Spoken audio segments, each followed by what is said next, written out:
안녕하십니까. 선순환 시대 오경 인사드리겠습니다. 오늘은 도덕경 12장 천부경 12번째에 대한 글자에 대한 강의를 들어가겠습니다. 도덕경 12장 여기에 대한 그 소재를 그 무엇에도 길들여지지 마라 라는 이 소재는 선순환 시대 오경이 정해놓고 이것을 토대로 해석해 나가 보도록 하겠습니다. 오색영인 맹목, 오음영인 이롱. 오색은 사람의 눈을 멀게 하고 오음은 사람의 길을 멀게 하며 오미령 인구상, 오미는 사람의 입을 맞들이고 치빙 전렵 령인 신발광, 난득지와 령인 행방. 말달리며 사냥하는 짓은 사람의 마음을 미치게 만들고 얻기 어려운 재화는 사람의 행동을 어지럽게 한다. 사이성인 위복 분리목, 고고 피치차. 이 때문에 성인은 배를 위하지, 내 배 채우는 것을 위하지 눈을 위하지 않아. 그러므로 저것을 버리고 이것을 취한다. 참 이해 못할랐던 것도 이해하기 힘든, 접근하기 힘든 얘기를 했어요. 되도록이면 이 성인은 배를 위하지 않고 귀를 위하고 눈을 위하지.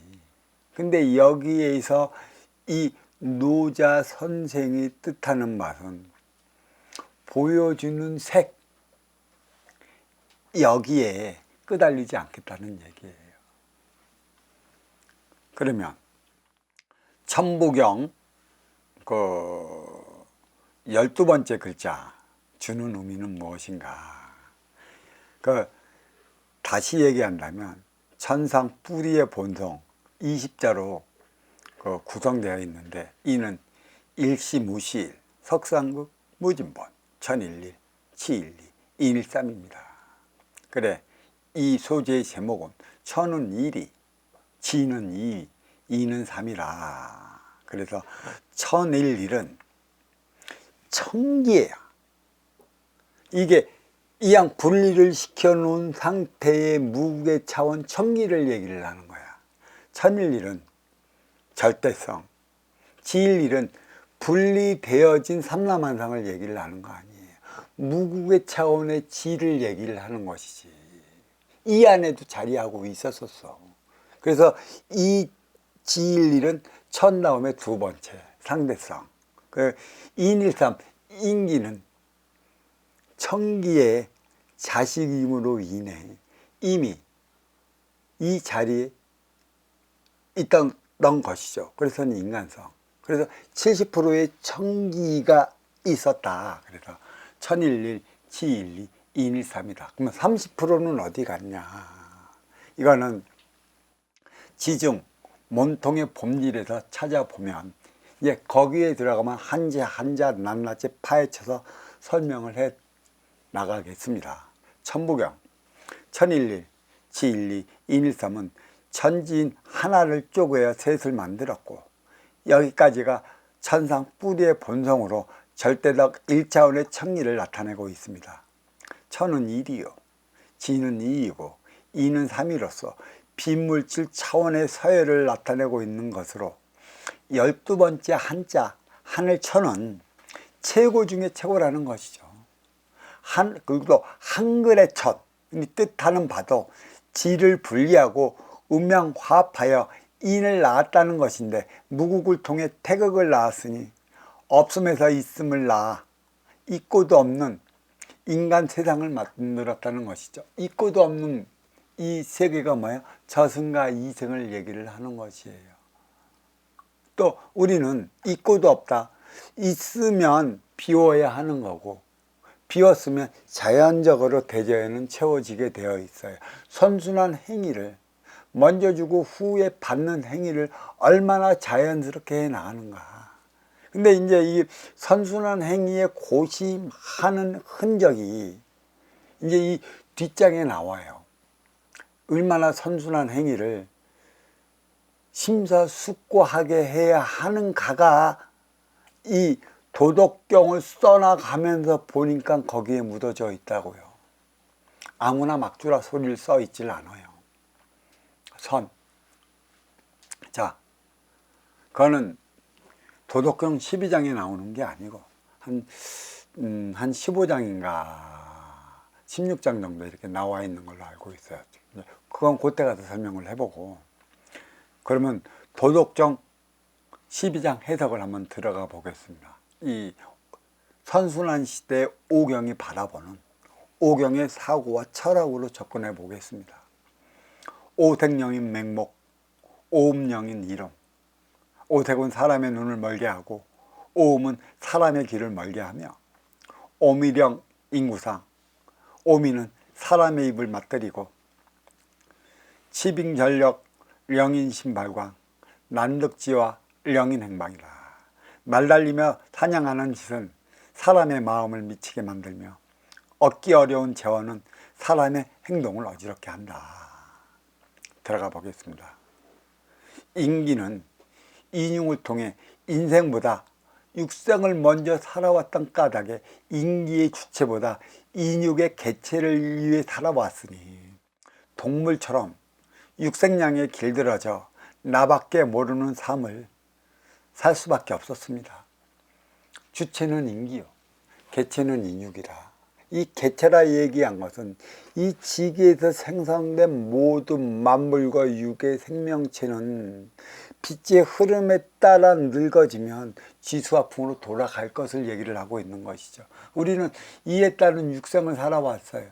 육생을 살고 육의 안위를 추구해 나갈 때만이 인생이 무엇인지, 내 앞에 온 인연과 어떻게 살아야 하는지 정신양을 논하게 되어 있어요. 뭐 소크라테스가 배부른 돼지보다 배고픈 먹어가 되라고 그랬죠. 근데 여기는 내 배를 먼저 채워야 한다고 이 얘기를 했어요. 그리고 저것을 버리고 이것을 취한다는 소리, 이것도 제가 한번 들어가 보겠습니다. 자, 개체를, 그러니까 인육의 개체를 위해 살아왔으니 동물처럼 육생량에 길들어져 나밖에 모르는 삶을 살 수밖에 없습니다. 자유의지마저도 육생계에 놀아나 방종에 방망하기까지 했으니 개체의 육생 너머에 주체의 인생이 있다는 사실을 알 리 없습니다. 인육을 쓰고 살아가는 바람에 색에 놀아나고 음에 놀아나고, 소리, 음에 놀아나고, 또 미에 놀아나니 육의 쾌락에 놀아나지 않을 수 없습니다. 이러다가 인육 때문에 받는 스트레스는 고스란히 인기의 목이 되는데, 이를 풀기 위한 힐링마저도 인육을 위한 것에 있으니 스트레스는 그렇게 인육에 쌓여만 가고 있습니다. 현대인의 스트레스의 원인이 어디에 있을까요? 인육의 긴장이완만 했지 인기의 긴장이완을 위해서 노력하지 않아서, 그가 모두 어디서 발생하는 것 줄 알아요? 이 뇌에서 일으키는 것 줄 알아요. 그래서 뇌의 건강을 위해 살아가야 한다는 것인데, 이 뇌를 움직이는 건 70%그 이상의 뇌를 움직이는 것은 뭐예요? 내 인기라는 것이에요. 인기가 원하는 바가 무엇이냐? 무국의 차원, 없음의 차원, 빔의 차원, 선순환 행위를 일으킨다면 내 앞에 인연과 싸고 충돌에 부딪힐 이유가 없어요. 선순환 행위를 다 하지 못했기 때문에 그러는 것이고, 자연에 들어가 자연 속에 자연의 치유를 하는 것도 인기를 위한 빔의 차원, 선순환의 차원이 무엇인지 깨우칠 수 있다는 것이죠. 자, 이러다가 인육 때문에 받는 스트레스는 고스란히 인기의 목이 되는데, 이를 풀기 위한 힐링마저도 인육의 이양 거대만 있으니 스트레스는 그렇게 인육에 쌓여만 가고 있다고 제가 앞서 말했죠. 현대인의 스트레스 원인은 어디에 있을까요? 인육 따로 인기 따로 놀다 보니 인간의 행위는 다 하지 못하고 있습니다. 너와 나의 차원, 생각과 마음이 내 안에 함께하는 것도 육생 넘어 인생을 살아가기 위한 것에 있습니다. 나를 위한 건 생각이자 인육이며 육생이고, 너를 위한 건 마음이자 인기이며 인생인데, 육생량 앞에 발열되는 욕심으로 말미암아 개체의 생각대로 해보가 있다면 주체의 마음은 따로 떨어져 멈출 수밖에 없습니다. 개체의 생각대로 하려 하지 마십시오. 주체의 마음은 있어요. 너를 위한 생각, 너를 위한 행위. 왜 나를 위한 것에만 모든 포커스를 맞춰서 그냥 그 스트레스를 받으면 내 앞에 인연과 충돌하며 살아가야 하는 것인가? 이 때문에 하던 일이 잘못되면 원인을 외부에서만 찾으려 듭니다. 정말 그럴까요? 보이지 않는 인기가 보이는 인육을 움직이지만 마음보다는 생각에 의지하는 까닭에 깊이가 없어 저항에 그친다는 것입니다.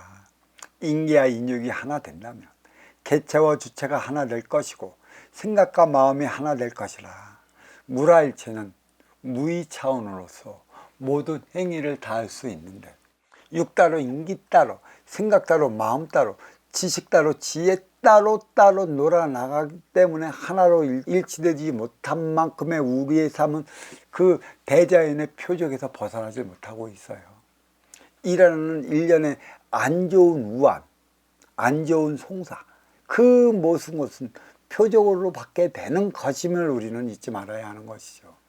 이 표적에 대한 공부는 사실 어린 시절부터 받아와야 했어요. 근데 우리는 우연으로만 알고 있고 재수 없어 얻어 걸리는 것쯤으로 알고 있어. 그냥 넘어가는 게 이렇게 큰 화근을 되어버리고 말았죠.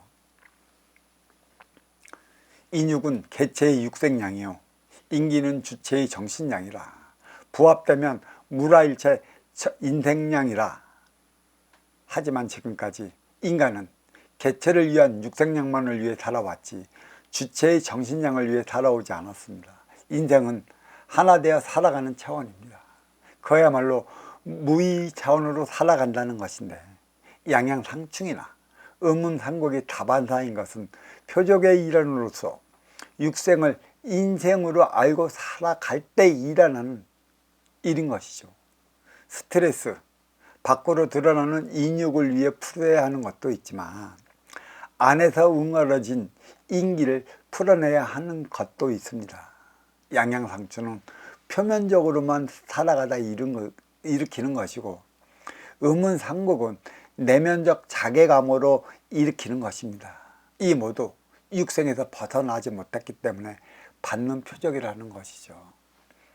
모든 일은 이유가 있는 거니까, 그렇게 안 좋은 표적을 받았을 때는 내가 나의 삶을 뒤돌아보시고, 만약에 그 표적을 풀지 못할 것 같으면 이 스승님한테 물어보십시오. 답해 드리겠습니다. 다시 도덕경 다시 들어가면, 시성인 위목 부리 목눈 고급 피치자. 이 때문에 성인은 배를 위하지 눈을 위하지 않는다. 그러므로 저것을 버리고 이것을 취한다. 깊은 뜻이 있죠. 다른 이들은 그 배를 채우기 전에 나의 정신을 채우겠다라고 했는데, 이 노자 선생께서는 눈을 위하지 않고 배를 위한다. 육생이 편안할 때만이 아시어 찾아온, 그리고 너의 어렵고 힘든, 또 너의 우환과 송사가 무엇으로 인해 벌어지고 있는지를 분별해낼 수 있겠다. 그래서 육생이 먼저고, 육생의 안정을 취했다면 정신량을 부과시켜 인생을 살아가야 하는 것이죠. 앞서 얘기했지만 배부른 돼지보다 배고픈 소크라테스가 낫다는 말 앞에서는 상당히 어색한 구절이죠. 여기가 물론 보이는 것과 맛에 현혹당하면 쾌락에 끄달리는 것이라 인육과 인기가 함께하는 인간의 삶은 육건사를 위한 육생량은 입으로 먹고 인생량을 위한 정신량은 귀로 먹으며 조화와 균형을 보기 위해 만물을 우리는 시각, 눈에 담그는 것입니다. 어떻게 해야 조화와 균형을 이루어 나갈 수 있는가? 대자연의 아름다움은 조화와 균형이 일어났어요. 아까 여기서 했지만 귀 멍어리는 듣지 못해 분별을 세우지 못할 것이고, 또 시각장애이들은 대자연에 펼쳐지는 아름다움의 이 조화와 균형을 보지 못해요. 물론 장단점이 있죠. 사회 행위만 해대는 이들이 있다면 이게 사회 행위라고 정의 행위를 찾고자 하는 이들이 있어 균형 발전을 이루어 나가고 있는 것입니다. 이게 모순적 차원의 삶을 살아가는 것이고 상대적, 상호적, 상대성에 의한 삶을 살아가는 것이에요. 이거는 모두 어디에서 벌어라? 만물이 있는 유의 세계에서 일어나는 것들이죠. 자, 이를테면 육성량으로 조화를 이루어 나가면 정신량으로 균형을 잡아 나가는 것입니다. 생각의 지식은 나를 위한 것이요 마음의 지혜는 너를 위한 것이라. 시각은 전쟁의 참상을 보기 위한 곳에 있으니 지식으로 조화를 이루지 못하면 지혜로 균형을 잡아 나가지 못합니다. 여기서 전쟁의 참상은 안 좋은 것이죠. 제일 고통스러운 이가 누구예요? 전쟁 때 죽지 못해 살아라 끝까지 싸우는 이들입니다. 그건 행운아가 아니에요. 그건 고통이에요. 일찍 전쟁에서 그 이슬처럼 사라지는 이들은 참 편한 이들이죠. 그 다음에 더 고통받는 이 사기꾼인들이죠. 이들을 왜 살려두겠습니까? 전쟁의 참혹함이 어디에서 비롯됐다고, 얼마나 무서운 것인가, 얼마나 조화와 균형을 깨트리는 행위인가. 그게 바로 심의 논리다. 육생을 살아가는 이들이 벌이는 것이다. 이는 동물이지 인간이 아니다. 인기가 인육을 쓰고 영적 차원의 삶을 살아가면서도 니네는 동물처럼 서로를 왜 죽여야만 하는가. 그 고통을 눈으로 보게 하고 귀로 듣게 하는 것이죠. 여기서 그러므로 저것을 버리고 이것을 취한다고 말합니다. 육생을 통해 인생을 알아가는 것이지, 육생이 없다면 인생을 어찌 알겠습니까? 사행을 통해 정행을 갈구하는 것이지, 사행이 없다면 정행을 어찌 알겠느냐는 것입니다. 버려질 수 있다면 천지대자연은 인간에게 그 무엇도 주지 않습니다. 써야 하기에, 필요해야 하기에, 너의 소임을 다하기 위해 주어진 것이라 버려질 것은 없어요. 근데 살아가면서 내 생각의 욕심으로 쌓아 올린 내 욕심이 있어요. 그건 화를 일으키는 것입니다. 그건 집착물이라는 것이죠. 그 집착물은 내가 쌓은 거지 대자연이 준 게 아니에요. 쌓지 말라는 것이죠. 그게 집착이라는 것입니다. 그래서 오색, 오미, 오목을 얘기를 했죠. 없어도 되는 거고, 우리는 이것에 길들여서 살아가는 것이다. 애시장초 맛있는 걸 안 먹었다면 맛있는 걸 찾지를 않아. 맛집 하는 이들은 이왕 그 맛있는 걸 먹었기 때문에 나의 일상은 맛있는 것을 찾아 다니는 게 일상이에요. 좋고 화려한 걸 봤기 때문에 나의 일상은 좋고 화려한 것을 봐야만 직성이 풀리는 일도 있는 것이고요. 눈으로 보고 귀로 듣는 그 영화 같은 거, 그 음악 같은 거, 그 케이팝 같은 거, 물론 순간의 스트레스는 풀 수 있지만 거기에 빠지면 절대로 나는 나의 삶을 살아가지 못하기 때문에 빠지지 마라.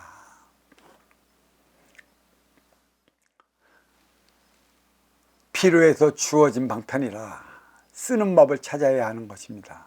불교에서는 이것이 있어 저것이 있고, 이것을 멸하니 저것도 멸한다는 연기법이 있죠. 상호작용법이라고 할까요? 버리고 취한다는 건 복불복 도박과 같은 것이라 조화와 균형을 위해 주어지는 것입니다. 버리고 취한다는 것, 복불복 도박과 같은 것이라고 그랬어요. 버리고 내 욕심으로 취해. 버렸는데 취할 수 있을까? 취한다고 얼마나 갈까? 다시 잊어버려요. 다시.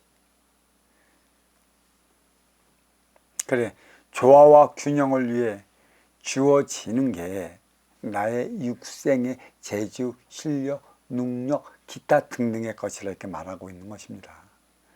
내게 필요하면 주어지는 것이고 필요치 않으면 주어지지 않는 것이라 다음을 위해 잠시 접어두라는 것입니다.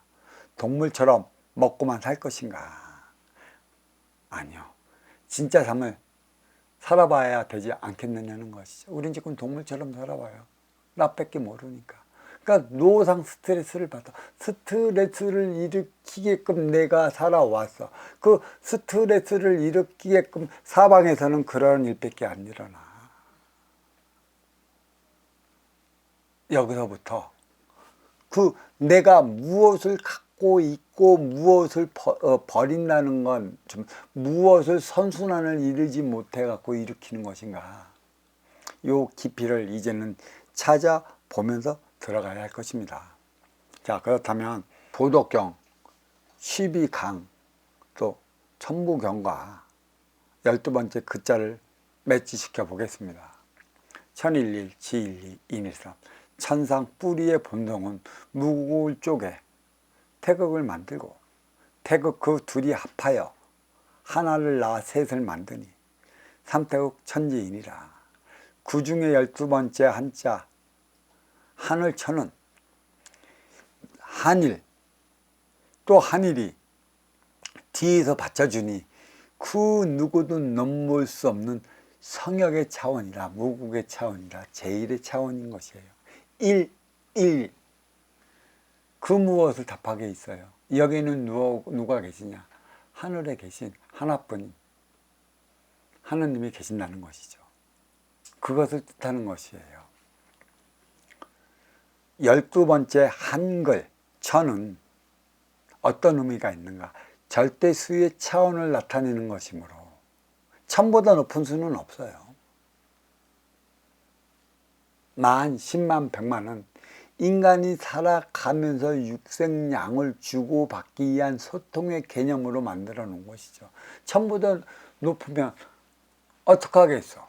하늘에 계신 천지 어버이보다 높은 이가 있겠어? 그거는 없는 것입니다.